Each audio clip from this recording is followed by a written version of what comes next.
कांग्रेस नेता सचिन पायलट ने पत्रकारों से बात करते हुए कहा कि आज पूरे भारत में राजस्थान में लोग इस बात की चर्चा कर रहे हैं।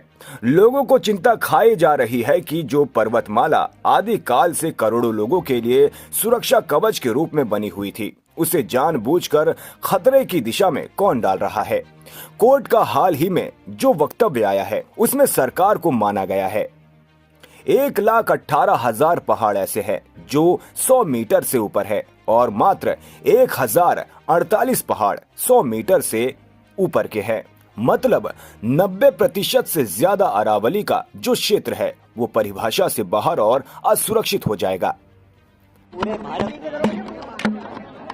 राजस्थान में लोग इस बात की चर्चा कर रहे हैं, लोगों को चिंता खाई जा रही है कि जो पर्वतमाला आदिकाल से करोड़ों लोगों के लिए एक सुरक्षा कवच बना हुआ था, एक ढाल बनी हुई थी, उसको जानबूझकर खतरे की दिशा में कौन डाल रहा है। और कोर्ट का जो हाल ही में वक्तव्य आया है उसमें सरकार की बात को माना गया कि पर्वत की जो ऊंचाई है वो 100 मीटर मान ली जाए।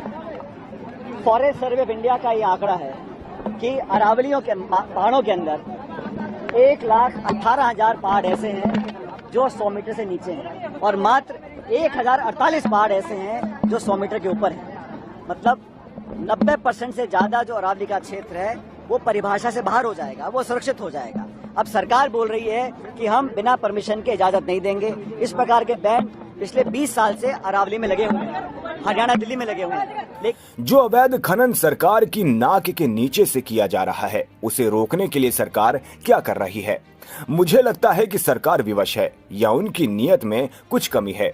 अब तक इस मामले को सुलझाने के लिए सरकार सुप्रीम कोर्ट में नहीं गई है कि परिभाषा को फिर से परिभाषित किया जाए।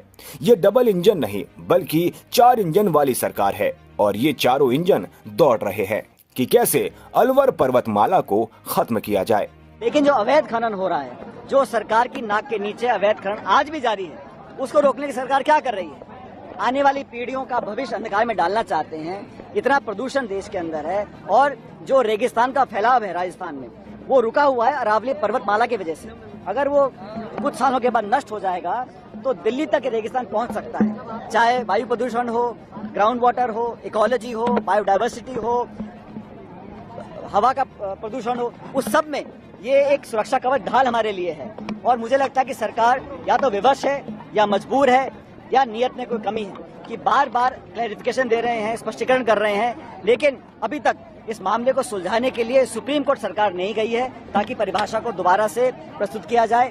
और मैं ऐसा मानता हूं कि गुजरात हो, राजस्थान हो, हरियाणा हो, दिल्ली हो, चारों राज्यों में चारों सरकारें भाजपा की हैं, केंद्र की सरकार भाजपा की है। तो ये डबल इंजन नहीं है, 4 इंजन है और सारे इंजन लगातार दौड़ रहे हैं कि कैसे अरावली पर्वत को नष्ट किया जाए।